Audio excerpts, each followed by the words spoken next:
Welcome back, our dear viewers. Now we are very much delighted to be joined by Mr. Alaa Khalifa, our tourism expert and international tourism marketing expert, to shed light about the tourism in Egypt. Thank you very much, Mr. Khalifa, for being with us today. Thank you. It's always a pleasure to be with you. Sir, how do you view Egypt's efforts to push forward the tourism sector as a major economic driver?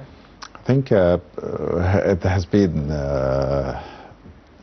a very important milestone in our effort to reform our economy, is to realize that the tourism industry is a major player in reforming the economy by increasing the tourism revenue, the revenue that comes out from tourism industry, by increasing the number of arrivals, by increasing the number of room nights into the country. We're able to give boosters to the economy by adding more sources of hard currency. The Egyptian government, my opinion, have realized this many years ago throughout so many initiatives to support the tourism industry. And I think we're going in the right direction right now. We just need to refine our marketing campaigns and the way how we look into how the world is perceiving us. Empowering Egypt's soft power is the most important thing at this stage. The image that people are having about Egypt as a touristic destination. And then offering premium class services by taking care of training our first line of personnel that deals with travelers in order to leave a very good touristic experience with them. From your point of view as an expert in marketing for tourism in particular, sir, what are the channels that we should be following in order to reach that? You have mentioned very important points here in order to boost the tourism sector and to reach our 30 million tourist target. First, as you have mentioned, we have to leave a good impression and to train the people who are dealing with the tourists, which is a very important element that we actually need to work on. So to market for our tourism here in Egypt, what should be our top headlines that we should use in order to do proper marketing for our beautiful destinations? Let me be more specific and more deep into what I'm going to tell you. In order to drive that large number of travelers into a country, which is almost double what you are currently having, it requires a lot of it has a lot of challenges, and it requires a lot of efforts, and it should be a very strategic plan. And this strategic plan or a strategy for developing that large number of tourists or arrivals into the country requires us to look into how to focus, how to bring that large number. So many different analysts, experts they're coming every day in TV shows, and they're talking about as if it's adding a 30 million or a 15 million travelers extra to the 15 that we have achieved last year is something as a piece of cake within the next 6 years. That's not going to happen. We have to realize two things. There's no tourism without connectivity, without flights, connectivity. And there is no tourism without accommodation. So if you are able to fulfill those two parts, you are ready to receive that large number. Okay, the current number of rooms that we have right now is 211,000 rooms. That's enough for 15-16 million travelers maximum. Okay, so what we need is another 200,000 or 250,000 rooms in order to reach the capacity of 30 million. So we need almost double the capacity. And hence you find this kind of very kind initiative that of the $1 billion initiative, the 50 billion Egyptian pounds, right? That's presented by the government to the tourism entities, especially to hotels, to hospitality partners, in order to be able to take these loans at a very low cost or low interest rate, and then able to build or expand their hotels, and then they are able to recuperate these expenses and pay out the debt out of the income that will come. Right. So we need 250,000 rooms. minimum, okay, or 200,000 rooms minimum.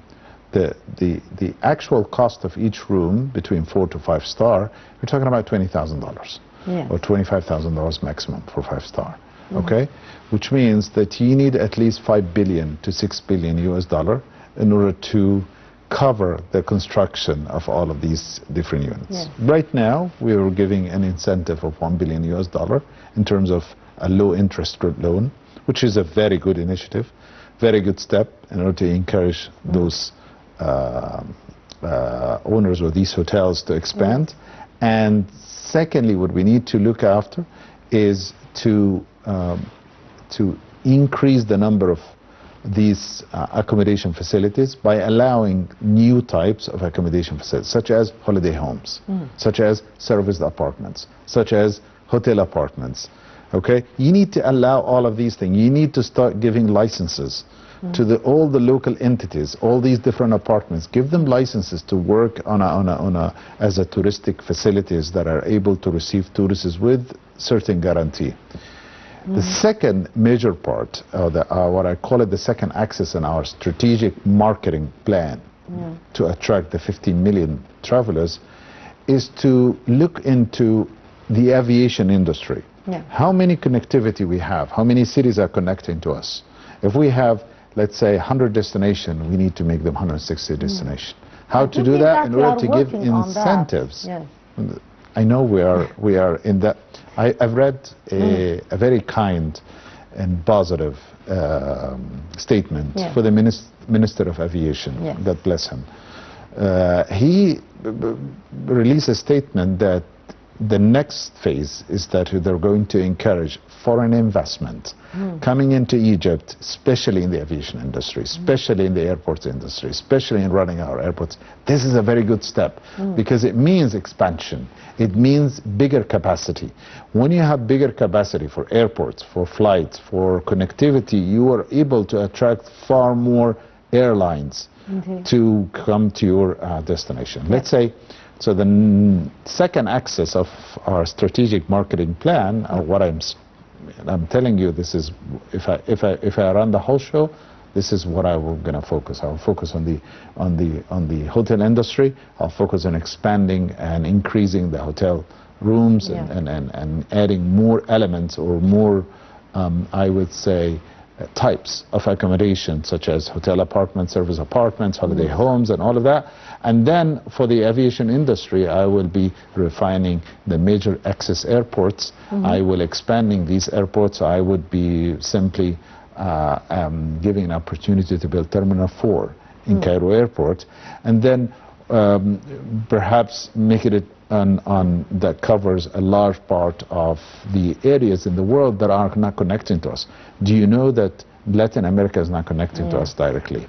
You know, North America is only connected to us through our local airline, it's not by their local airline. Okay, and there are areas in Southeast Asia are not connected to us. So how are we going to be bring these are long haul flights. These are like more than 5 hours flights, which it can contribute to up to 20 to 25% of our capacity of those targeted travelers. However, the 75% come from the short haul flights, which are 3 to 5 hours, which is Europe and the area around us, and the Gulf and the area around us. But overlooking that part of the long haul flights can be also decreasing the number of travelers for us, because we need to reach out to those people, because other markets and other competition are reaching out to them. Okay, so go back to the airports.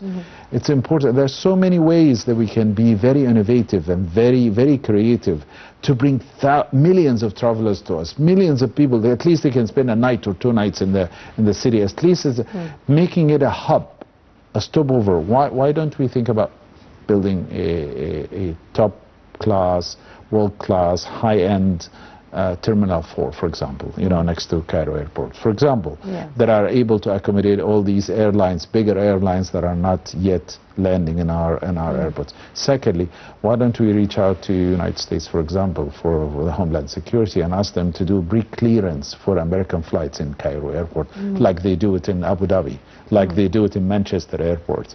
If you do pre-clearance at Cairo Airport, this is a very good reason by building a new terminal and give them access to the pre-screen, especially for, which means stemming immigration in Cairo airport, entering the United States, for example. That means that flights will be flying here. This will give American Airlines a way to land here and regularly operate.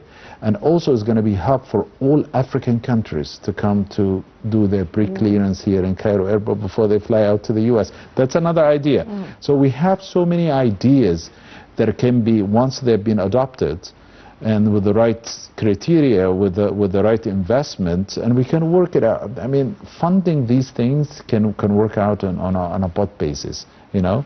Yeah, of course. Build, operate, and transfer, right? So we can do it this way. We can do it either in the hotel industry, we can do it in the aviation industry. There are so many other accesses, so many other factors that will help us to increase that by increasing, for example, in refining the touristic experience inside the country. The touristic experience means it's about time to take the tourists out of the capsule that we've been putting them, you know, isolating him from the local society, and try as much as we can just to keep him, you know, engaged with different experiences into the country. This way we can guarantee a retention, return of those travelers. It's not enough just to increase the number of travelers that they go and never come back. We increase them, and then we help them to refine the touristic experience by presenting them better service, better experience, whether these experiences on touristic sites or whether into using public services or whether at banking sectors or financial sectors or at accommodation, you know, facilities, and once everything. Once the experience has been refined, they will love it. And when you love an experience, you always repeat it. Of course. Sir, we'll take this report, and after that we'll be back to our debate here. The expectations are high in Egypt as an increase in the tourist numbers toward the end of 2024, while the authorities have highlighted the stability of the tourism sector in several Egyptian locations. More details in the following report.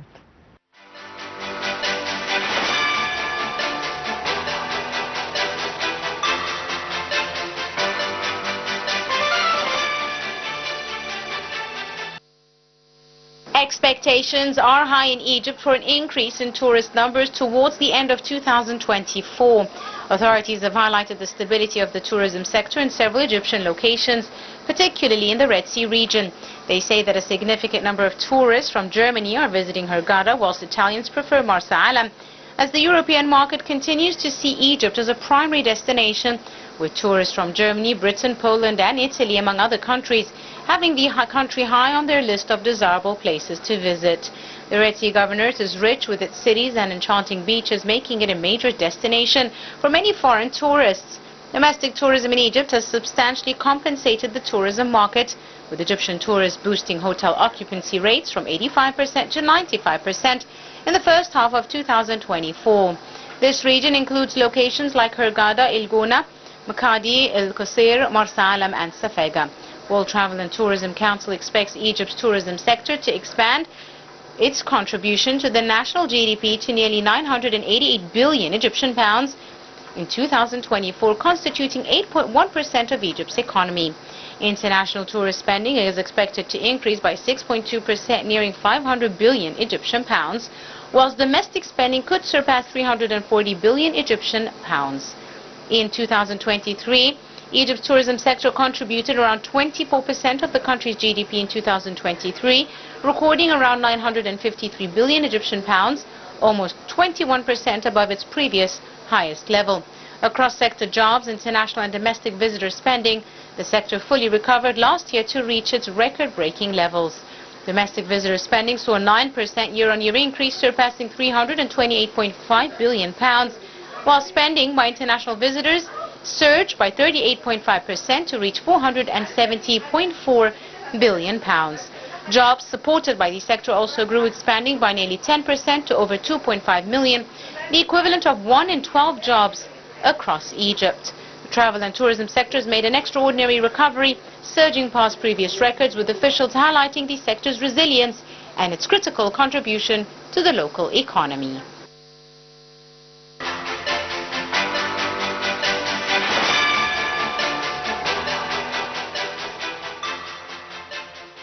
And continuing our interview here with Mr. Alaa Khalifa, our international marketing tourism expert. Sir, with the ongoing efforts to further develop the vital industry in Egypt, to what extent we are in the position to lead the tourism and to be a hub for the tourism industry? And as you have kindly mentioned, as we were talking, that as the flights could increase with Africa and with Latin America and with the United States, we could be actually a transit hub as well for many tourists. How that could be achieved, Mr.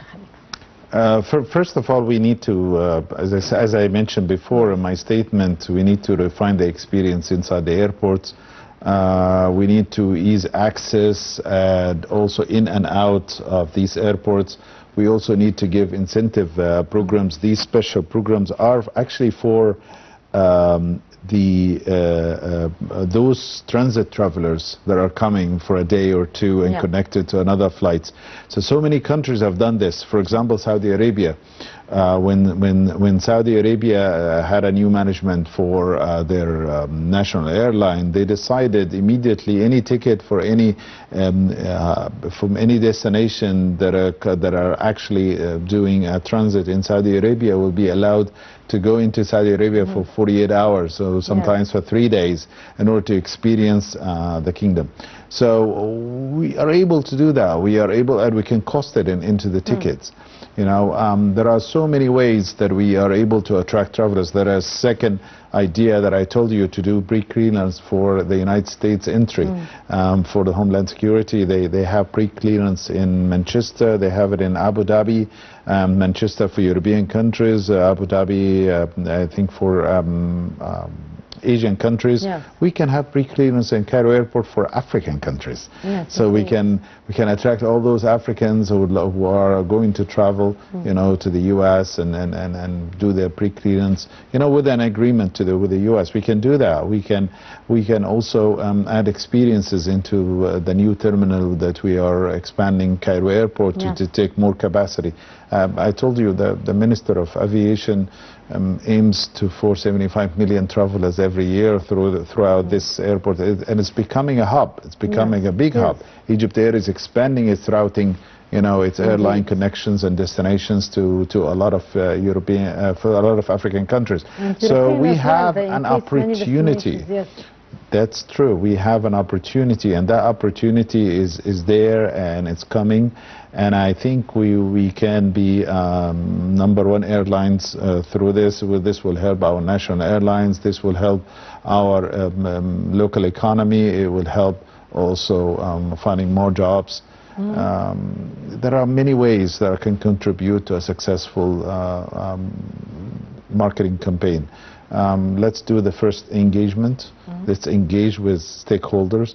Let's engage with local markets and international markets. Let's find out what exactly the requirements. Let's meet the requirements. Let's attract them, get them over. Let's open up destinations for them, and then let's refine the experience inside the country. Do you know that 5 years ago, nearly 5 years ago, there have been a ministerial decree that anyone with a residency in GCC countries is able to enter Egypt without having to pre-apply for a visa. You can get a visa at the airport. So you get Indians, you get Pakistanis, you get Filipinos, you get 180 different nationalities that are of those who have residency.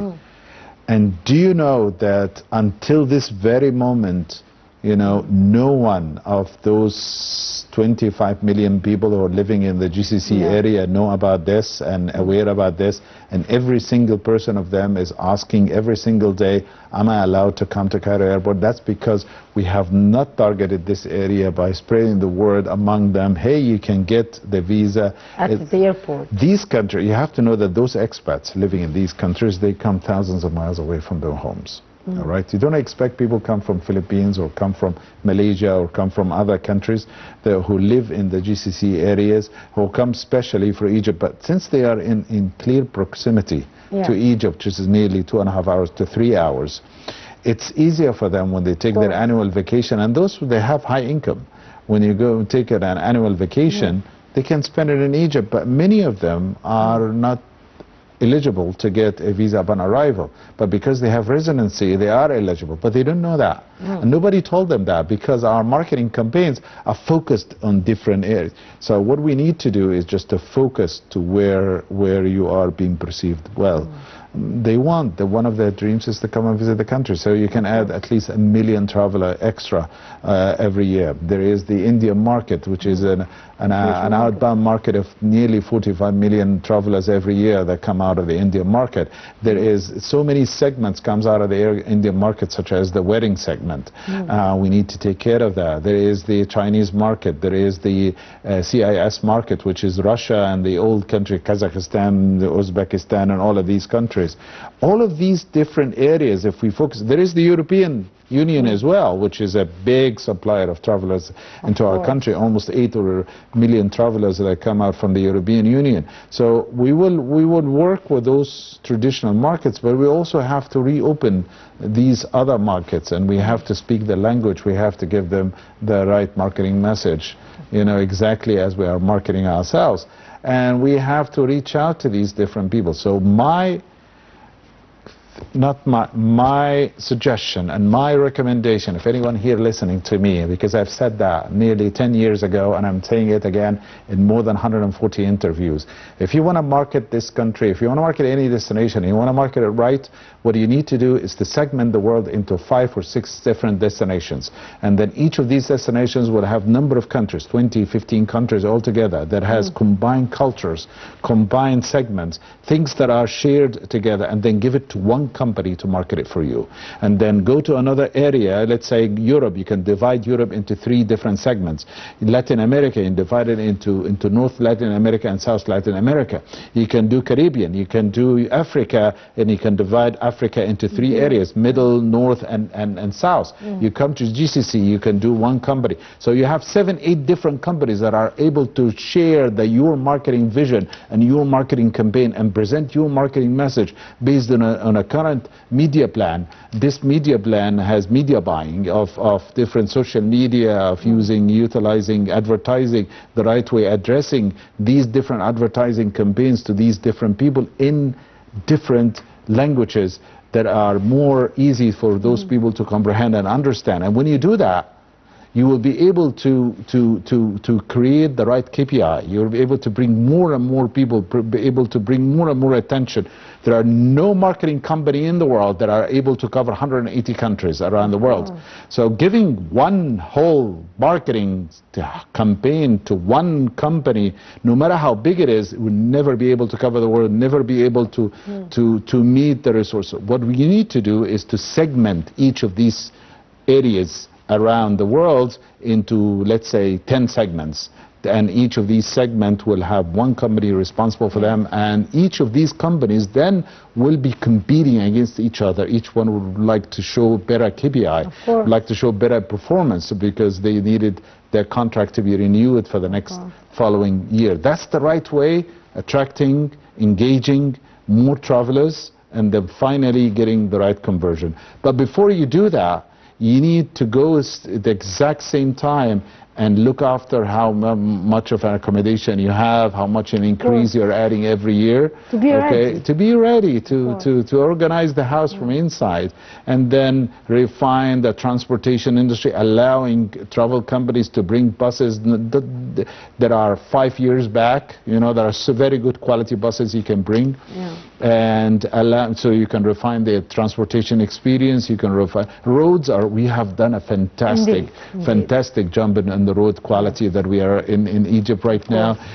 Safety, we also have done a greater part of the safety, but it's important that we focus on opening to airline, adopting open sky policy, you know, for our airports, we built so many airports, little airports that are helping, Sphinx airports, and we're having also Burj Al Arab Airport. So many of these airports are helping out, you know, of course, they are servicing areas such as North Coast, servicing other areas. Of course. And if we are able to focus on our marketing, I do all the time marketing campaigns, right?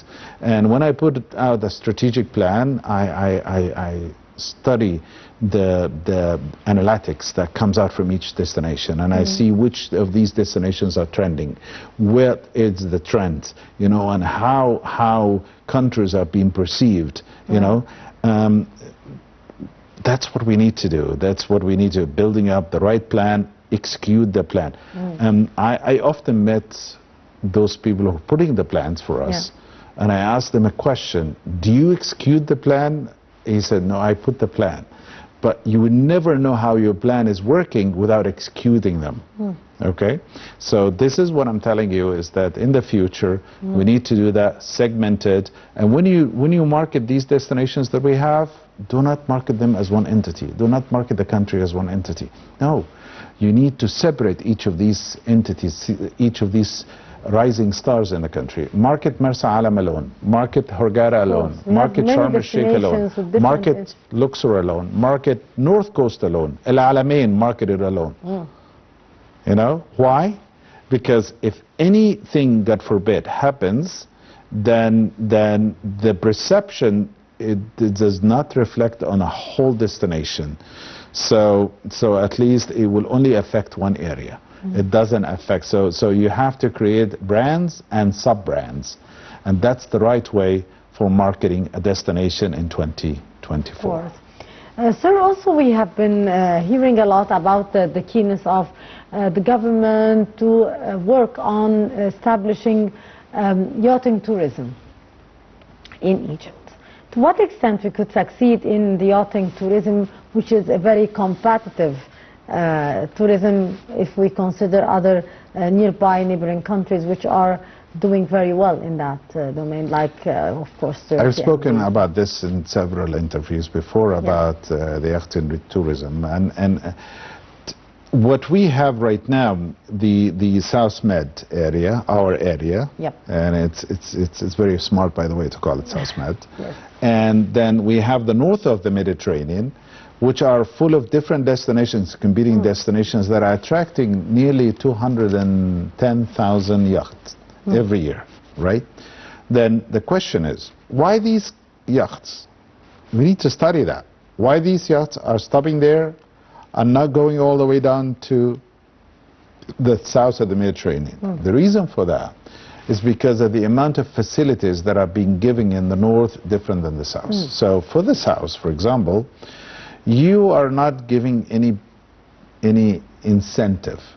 You're not incentivizing those yachts in order to come and spend a few days. You're charging them by the hour, you're charging them by the day, you're overcharging them for the fuel, for the logistics. You are restricting their movement, and then you're asking them why you're not coming to us, right? On the other hand, you get destinations like, for example, Croatia, Italy, for example, Croatia, for example. They wanted to attract thousands of new yachts, you know, luxury yachts, so they're coming out from Italy and Sicily and these areas. So what they did, they came during the summertime and they offer fuel for free for yachts. So all the yachts went over there, and they spent more than they spent on the fuel. Of course. Right? And then the moment they went there, and then it was just an initiative for a couple of months. And then when they went there and tasted the good taste of the beautiful shores of Croatia, what they did, the next following year, they went over there, right? Now, in France, for example, or in Spain, for example, the number of marine ports that are able to receive the yachts are by the thousands, almost 200,000, right? When you look at the number of marine ports that are in the Mediterranean, they're not even 4,000. So there is a huge difference in number of which are ready to receive and give logistics. And so what we need to do, attract, give facilities, give incentives, because what you will invest today in incentives will come back to you 10 times ROI in the future, because people are experiencing you. And those yachts, what they do is that they want to repeat the experiences all the time. They have had a good experience in one destination, they would want to repeat it, because not every yacht that comes into a destination comes with the exact same owner. Most of the time they have more people into these yachts. Most of the time they are chartered yachts. So the experience itself, once it's been refined, it's a word of mouth. The word of mouth start to spread out, then yacht owners, they have clubs. They have associations that will start spread out, and then they will say, yep, that's a new destination we need to go and discover, and so on and so. That's my opinion how we market it. We need to give facilities, we need to give an open hour policy, and refine and we need to refine, and we need to trust. And you know what? One of the things that I've noticed through a large survey that I've conducted in these yachts as a marketeer is that sometimes we are making it difficult for owners of these yachts to be serviced by making it difficult for the nationalities on board to have entries. For example, you have a yacht and you have 3 people from, let's say, India, 2 from Philippines, 4 from, and those people, in order to enter the country, they need a pre-arrival visa, right? So you're forbidding them from entering the country, but those people are working as a team on board of these boats. If you look at many of the European countries, they give them like a temporary permit to go for a day, for a week, so that you can carry logistics and everything.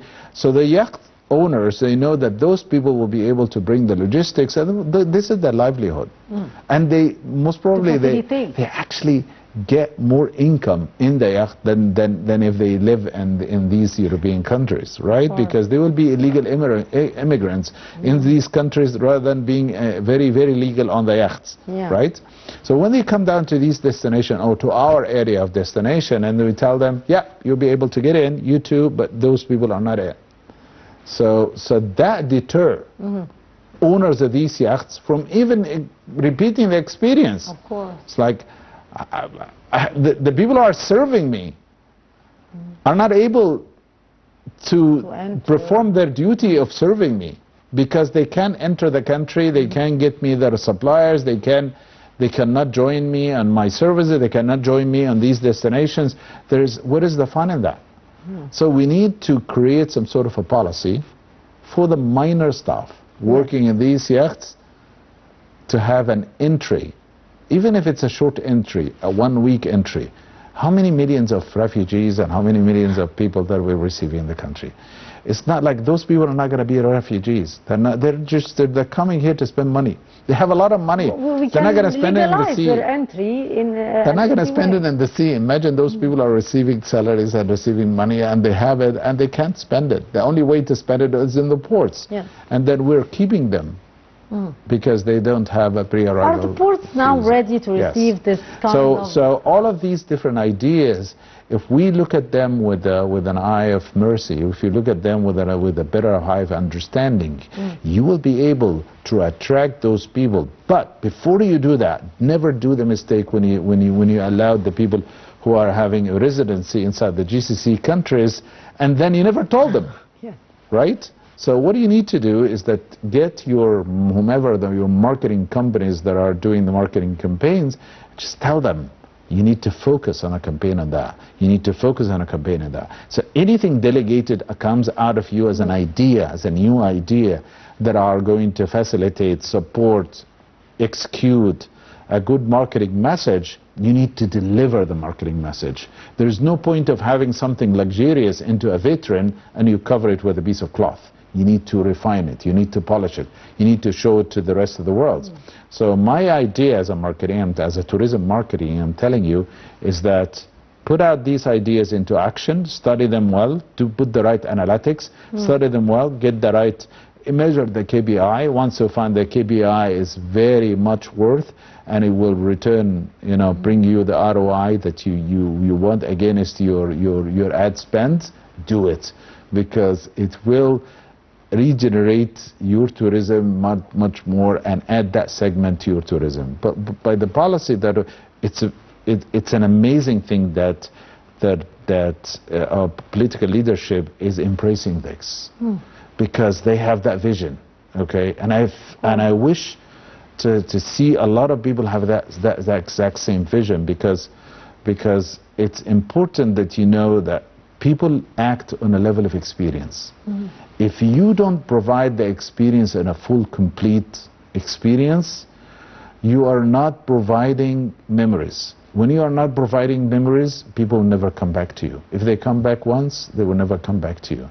So you need to think every step of the, it's like this TV show. We can't be doing this without having a director somewhere who's directing this, right? So the whole scene, tourism scene, has to be directed. And the direction comes out from creating the experience. If you don't refine the touristic experience in every step of the way, in every step of your marketing plan, you will only have a one-time traveler. We never have a repeated traveler. The 59 million tourists that come to Turkey every year, they come because of the experience. Those who go to France, they go because of the experience. Those who go to Italy, the 69 million that go to Italy every year, they go because of the experience. The 90 million travelers that go to the United States, they go because of the experience. Refine the experience, things will be better, and you can reach the 30 million tourists. Mr. Alaa Khalifa, our international tourism marketing expert, thank you so much for being our guest for today. It's always a pleasure, sir. It's always a pleasure. Thank you. Our dear viewers, with that we come to the end of this edition of our daily debate. Till tomorrow with another cruise. Goodbye. Many thanks for watching.